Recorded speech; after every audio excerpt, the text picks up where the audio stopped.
Kitsune. Salut les kitsune. On espère que vous allez bien. Nous on est fatigués. On a passé des dures nuits. Mais pour des chouettes journées. Et on a fêté l'anniversaire d'Alva. Ouais. Comme vous pouvez le voir sur sa tête. Enthousiasme de ces journées. Oui, mais on est quand même là au rendez-vous. C'est vrai. Donc on va vous présenter une vidéo. Point bulle. Commune. Avec manga. Voilà. Et BD. Et BD. Faut pas les oublier quand même. Hein. Non. Il y en a moins, mais il y en a. C'est ça. Allez, c'est parti. Qui commence? Vas-y Alva. Alors, je vais vous présenter donc 3 tomes de la saga de Au-delà de l'apparence de Fumie Akuta aux éditions Kana. Donc déjà les couvertures, elles sont trop choupies chacune. Un peu moins choupi quand même. Mais si choupi, Elle est enfin, dépressive. on voit la main de du monsieur. On suit l'histoire de Chitose en fait qui depuis son enfance porte un masque de la fille parfaite.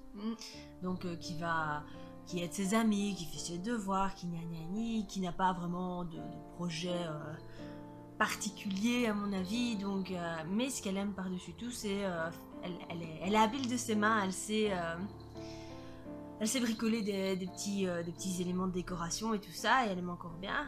Et sa vie va changer jusqu'au jour où elle va rencontrer Itsuki, qui va l'emmener dans une école d'art en fait. Je crois qu'au Japon, ce qu'on peut faire, c'est une école préparatoire d'art pour aller aux beaux-arts en fait. Donc c'est à peu près ça. Donc ça, c'est une école qui se passe après l'école. Vous voyez ce que je veux dire. Donc voilà, et ben, elle va y aller, elle va commencer, et petit à petit, Chitose va perdre son masque. Donc voilà, qu'est-ce que j'en pense? Bah, je trouve cette histoire toute choupie, toute mignonne, enfin, il n'y a pas... c'est pas du casse-tête, hein. C'est clair, c'est net, l'histoire d'amour est assez bateau, et ça va très vite en besogne, entre guillemets, même si on s'attend pas à ce que... Enfin, ce n'est pas une relation de je t'aime, moi non plus, etc. quoi, donc c'est mignon, c'est mignon. C'est une vraie relation à l'eau de rose. Oui, enfin ils sont pas ensemble, mais oui. On va dire ça comme ça, c'est un shoujo classique et c'est pas... Enfin, il faut pas non plus y aller en se disant waouh, ça va être de l'originalité et tout ça. Non, c'est pas ça du tout. Maintenant, ce que j'ai été un peu déçue, ce que je trouve un bémol, c'est que Chitose perd très très vite son masque. Enfin, elle a des petits, parfois des petits relents de ses anciennes habitudes. Mais c'est pas non plus quelque chose de flagrant, quoi. C'est plutôt ce que tout le monde, plus ou moins, réagirait ainsi, quoi. Hein. Tout le monde ne va pas péter une quille directement, par exemple. Et ben, ici, c'est un peu ce qu'on lui apprend à faire, mais...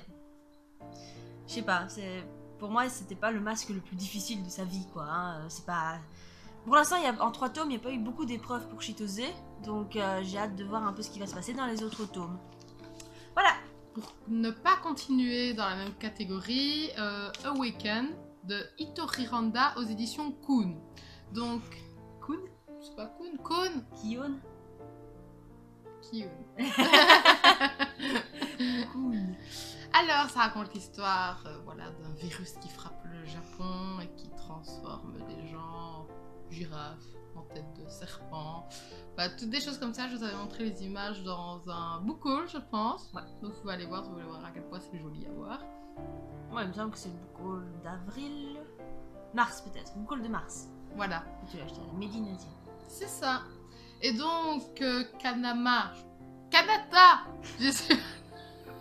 On voit à quel point la nuit a été fructueuse. Je sais pas, Kanata. Enfin, ce garçon-là ne pensait pas se retrouver au cœur de la tragédie, mais il y a des têtes de girafes voilà, qui apparaissent dans son lycée, il y a des meurtres, donc voilà. C'est un peu le flip. Un petit peu. Un petit peu. Et il a des capacités hors du commun. Donc il va être, d'une façon ou d'une autre, mêlé à l'affaire. Il a une tête de lion. Peut-être qu'il aura une tête de lion par la suite, c'est à voir. On espère. Alors c'est un manga évidemment très très étonnant, avec un univers particulier, avec des têtes de girafes. Disons que c'est pas ce qu'on voit tous les jours. Voilà, les méchants ne sont pas des méchants habituels.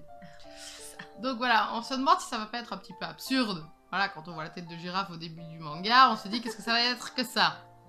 Mais finalement, ça prend tout son sens et c'est pas non plus quelque chose de complètement loufoque. Voilà, ça a quand même un sens. Ce qui est très très chouette, c'est que n'importe qui peut choper le virus. Et il n'a pas la tête de girafe directement, parce qu'au bout d'un moment, quand il pète une case, il a sa tête de girafe et il va vous trancher la gorge.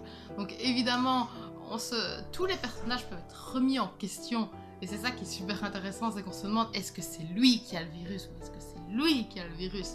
Enfin voilà, donc ça, on s'y prend vraiment au jeu et j'ai vraiment hâte de voir la suite pour voir comment va évoluer ce virus et comment Kanata va utiliser ses capacités, ses dons.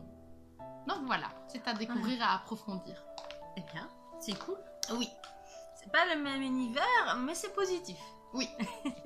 Voilà, de mon côté, j'ai aussi lu donc les 3 premiers tomes de Feed Zero de Shinjiro et Gen Urobuchi aux éditions Ototo. Donc voilà. Je pense que, enfin, il y en a. Si vous aimez les mangas et tout ça, vous connaissez sûrement Fate Stay Night. Donc ici c'est une série dérivée, vous savez, ils en font plein et tout ça. Donc ici c'est Fate Zero. Donc ça raconte l'histoire d'un tournoi magique. Oui, donc la magie existe, etc.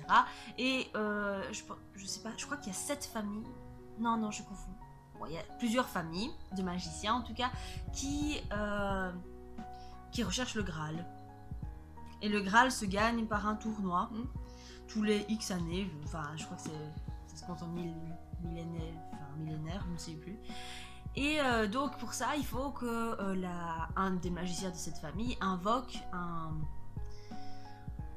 un serviteur. Voilà, un serviteur. Et il y a plusieurs catégories de serviteurs. Dans les assassins, les chevaliers, les lanciers, lanceurs, je crois. Voilà. Donc ici, on suit en particulier une famille qui, elle, va faire appel à un mage un peu solitaire, mais très puissant, pour invoquer le plus puissant des serviteurs. Et le plus puissant des serviteurs, c'est elle. C'est Arturia. Arturia qui était... Ah oui, j'ai oublié de vous dire, c'est vrai, les serviteurs sont généralement des personnages très historiques, enfin, qui ont vécu dans la vraie vie. Et donc Arturia, comme vous l'aurez compris, est Arthur, en fait, le roi Arthur, qui en fait était une femme. Donc voilà, j'ai toujours pas deviné qui était Guenièvre. Mais ouais, voilà, c'est elle, avec son épée, Excalibur, etc. Le tournoi va commencer, etc. Je vais pas vous en dire plus, forcément. J'aime beaucoup l'idée. Ouais, c'est sympa. D'exploiter la légende arthurienne. Ouais. Ah oui, le petit kiff, je vous laisse deviner qui c'est ce monsieur. Dans les personnages historiques, hein, évidemment. C'est jamais. Donc c'est pas toujours dans la légende arthurienne. Non, c'est pas que dans ça. C'est des personnages vraiment historiques partout, quoi. On en a ceux de l'époque de Jeanne d'Arc, ceux de... Enfin, je vais pas vous dire qui c'est, forcément. Je mettrai ça dans le lien de la vidéo, qui est ce monsieur. Eh bien, c'est sympa. L'idée est cool. Maintenant, je trouve que ça... Enfin, il perd beaucoup de temps en blabla. Et il y a des scènes, franchement, très gore, très spécifiques, qui, moi, me font... c'est la limite, tu vois. Trompe ton estomac. Oui, un petit peu, et parfois c'est un peu inutile. Mais bon, c'est pas grave. Mais je comprends pas juste pourquoi Arturia est la plus puissante des serviteurs. Parce que pour l'instant, elle a pas montré plus que ça. Enfin, c'est sympa, c'est pas ça le problème, c'est sympa, hein. C'est sympa à lire et tout, mais on se demande où ça va en venir en fait. Parce que parfois on revient dans le passé, parfois on vient ici. J'ai hâte de voir un peu la suite pour voir un peu ce qui va vraiment se passer dans le tournoi, quoi. Parce que après, je crois que le tournoi se déroule, je sais pas sur combien de temps, parce que là, voilà. Donc, avis en attente. Voilà. Mais c'est pas mon type hein, de manga de base, hein. C'est pas ça, c'est je l'ai lu parce que c'est mon fiancé qui l'a acheté, quoi. Donc, je me dis que je pouvais peut-être aimer, donc pas que je déteste, mais on verra bien. C'est ça. Où ça va nous mener. En attente. Voilà. Donc je vais enchaîner avec Darwin's Game de Flip Flops aux éditions Kiwi. C'est passé. Voici. Alors, c'est un peu comme un Battle Royale. En fait, c'est Kaname, je crois que c'est ça, qui reçoit un jour un SMS, voilà, d'un ami qui lui demande de l'aide pour un jeu. Donc il accepte. Il aurait pas dû. Il aurait pas dû, sauf que le jeu, dans la vraie vie, c'est les gens qui s'entretuent, voilà, pour gagner des points, qui peuvent convertir en argent. Donc voilà, c'est un peu des duels où on se casse la gueule. Donc lui, il y a des gens qui vont lui courir après, mais il sait pas trop pourquoi. il a accepté les SMS, mais il se dit que c'est pour un jeu en ligne. Sauf que voilà, il y a un panda qui va vouloir le tuer. Si le panda veut le tuer... Donc voilà, ça commence comme ça. Alors, ce qui est intéressant, c'est que Kaname, évidemment, il connaît pas le jeu. Donc, on fait les découvertes en même temps que lui.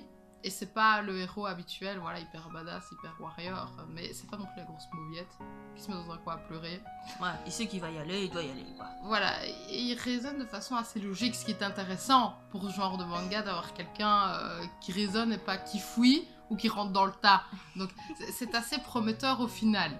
C'est vrai qu'au début, on n'est pas vraiment dans les duels, on est dans plus une chasse à l'homme, avec des pandas qui courent après. C'est vrai que quand tu dis ça, ça fait pas très crédible. Ça fait pas très crédible, mais franchement, le panda, il fait peur si vous voulez le lire. Et donc voilà, actuellement, le monde, le jeu, c'est encore très nébuleux pour nous. On apprend en même temps que le pauvre Kaname, voilà. Mais voilà, donc je suis très curieuse de voir la suite et de comment est-ce que ça peut évoluer. Et comment Kaname va évoluer. Et enfin, moi. Toi. Moi. Donc j'ai lu les 3 premiers, enfin le 0, 1, 2, 3 de Hubelblatt de Etoroji Shiono aux éditions Kion. Donc on voit la première. Il fait beaucoup penser à Link en fait. C'est vrai. Moi je l'appelle toujours Link, il s'appelle Coinzel, mais non c'est Link pour moi. J'ai décidé que c'était Link. Donc voilà. Donc c'est vraiment pas mal. Donc nous sommes en fait dans un monde de fantasy. C'est de la fantasy noire en fait. Donc ce qui se passe, c'est qu'il y a une vingtaine d'années, je crois, des 7 personnes sont parties pour chasser le mal. Donc jusque-là, rien d'inhabituel visiblement. 7 personnes très courageuses, des chevaliers. Et parmi ces personnes, il y avait l'anciennement Coinzel qui était dans le tas, dans les 7 gars. Donc ils sont très forts, c'était le plus grand escrimeur il me semble, et ce qui se passait c'est que à l'entrée du mal, je crois qu'il y avait une vingtaine, il y en a qui sont morts en chemin, et je crois qu'il y en a 7 qui sont restés, et les 7 autres ont été au mal en fait. Donc ils ont vaincu le mal, je sais pas trop comment mais ils l'ont fait, donc GG à eux, ils sont revenus, et là il y a les 7 autres qui les attendaient, ils les ont assassinés, pour s'attitrer toute la gloire évidemment. Et Coinzel faisait partie évidemment des gens morts. Sauf qu'il était un peu dans les abysses de ce truc-là. Et il a fini par pouvoir occuper le corps d'un elfe. Donc voilà, Coinzel. Et depuis ce jour-là, il rêve de vengeance. Parce que les 7 héros sont devenus maintenant les 7 héros. Donc ils dirigent un peu le monde si vous voulez maintenant. Et donc s'attaquer à eux n'est pas la chose la plus facile au monde. Et entre temps, il va faire des découvertes parce que le monde n'est pas juste et forcément les 7 héros sont pas non plus les... Pas comme assassiner 7 personnes qui ont tué, qui ont sauvé le monde, ne les dérangez pas plus que ça. Faire des petites magouilles sur le côté, c'est pas non plus ce qu'il y a de pire au monde, quoi. Donc on en découvre des vers et des pas mûrs, on va dire. Il y a de la magie dégueulasse dans tout ça et des meurtres, etc. Mais c'est rempli d'action et tout et c'est un monde nouveau, on va dire. Donc non, c'est vraiment pas mal. On est pris dedans dès qu'on commence. Pourtant, ils sont assez gros, comme on peut voir. Mais une fois qu'on est dedans, ça passe tout seul. De bons ingrédients. Oui, vraiment, oui. Donc, et là, il y a déjà pas mal de mangas de sortie, il me semble. On m'avait raconté à la Japan Expo qu'il avait arrêté un moment et qu'il a repris après. Mais que c'est vraiment pas mal.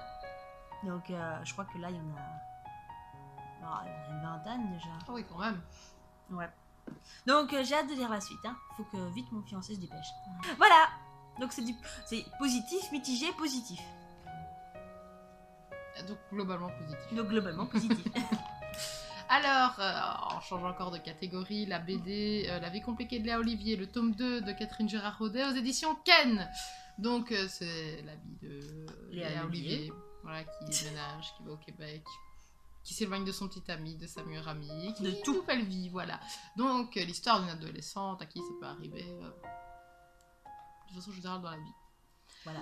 Ce qui est intéressant dans le tome 2, c'est que ça traite de la rumeur, du sujet de la rumeur. Et sachant que cette BD est adressée à des adolescents, je pense que ça prend tout son sens, parce qu'il y en a certains qui peuvent s'identifier à Léa Olivier, voilà, qui subit ça dans son lycée tous les jours.